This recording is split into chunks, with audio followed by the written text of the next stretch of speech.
So karon ngayong gabi sa inyong tanan ako kapiyonan na og plaster sa akong gamit diri.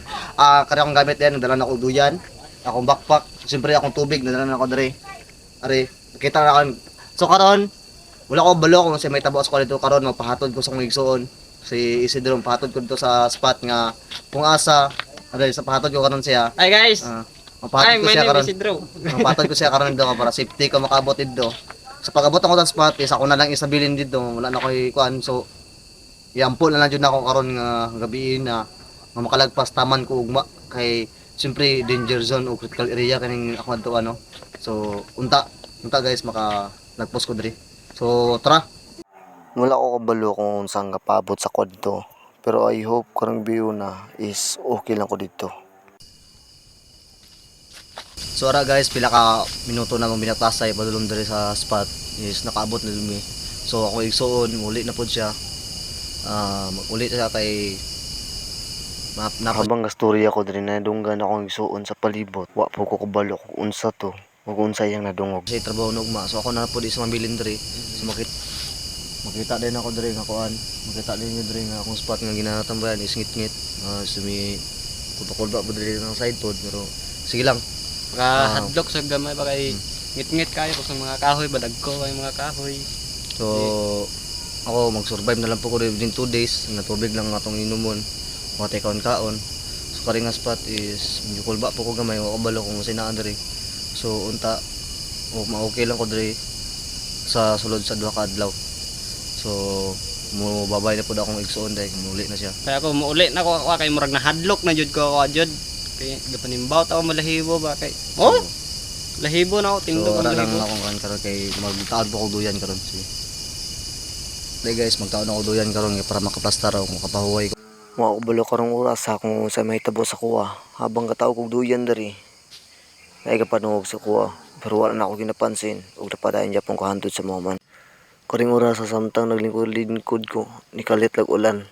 Nagibilin akong igsuon nga karang silupin ug ako na kining gitaod ug para dili ko mabasa sa sulod ug akong kamera dili mabasa. Karing oras kusog jud ang ulan. So ako nang gidalian para mahuman ug makapahulay ko. Ano ko painitin nga kuan. Ako na ipastar gamay ni kay basig. Lupad ni sa hangin ba. Pag umana na matulog na ako kay gabiin na. Karing orasa, paano ko balo, unsay may tabo sa kuha, pero mas kipili na ako nga mokalma.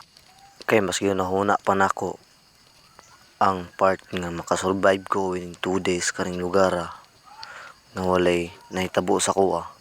Dapat isalig na nako ni tanan sa Ginoo. Nga walay may tabo sa kuha ug makalingkawas ko sa tanan. Sulod para di mabasa ang kwan. Ang kamera ay pasang sulod sa kwan. Itong mini 10 kamay. So guys, time check. 10:51 sa gabi. Karing orasa nakamata ko tungod sa kasaba silupin. So unsa ba akong ginahuna-una karing orasa. Nabasig na imong hapit sa kwadri. Na ay mo adto, na ay magpakita.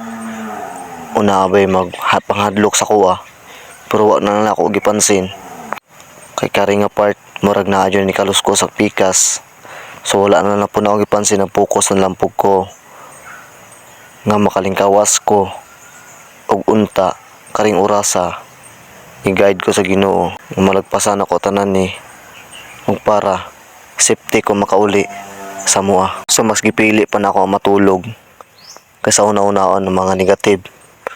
So puno ko ani nga time og positive thoughts kay para malingkawasan o para malagpasan ako tanan struggles nga naabot sa kuha karong gabi na. So start na ako ni kuha ng video, katang video para unya.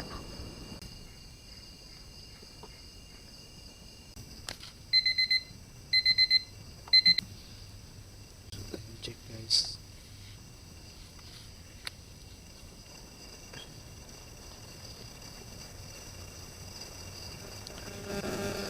Is almost nakamata ko tungod sa narag na inilabay gikan sa babaw padulong rin sa akong silupin maong nakalbaan ko og nakamata ko wala na ako kinigilantaw para masipti japon ko kung basig unsa to. Matakabalo kung bitin ba to o unsa. Ano akong ilad to. Nag-focus na lang ko, diri na lang ko nagtambay sa akong duyan.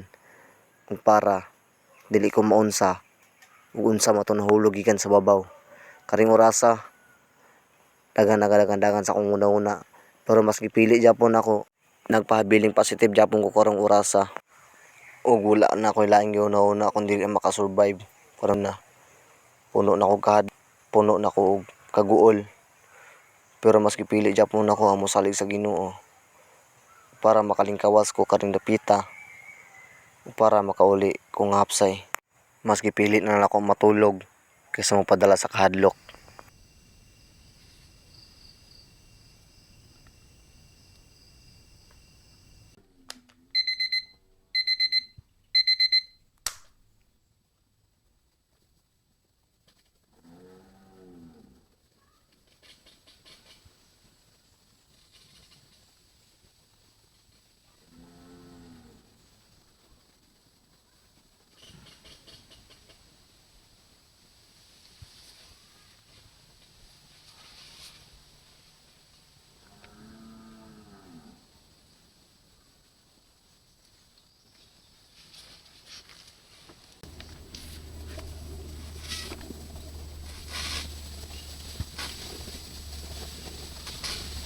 So thank God kaayo na kay nakasurvive tag one night sa ato ang challenge nga tubig lang 1 liter. So thank God kaayo, thank God. So hope nga mahuman nato nig 2 days. So karon nga adlaw is matulog lang ko para dili ko makabati og gutom. So unta magpasan ako ning 2 days nga tubig lang.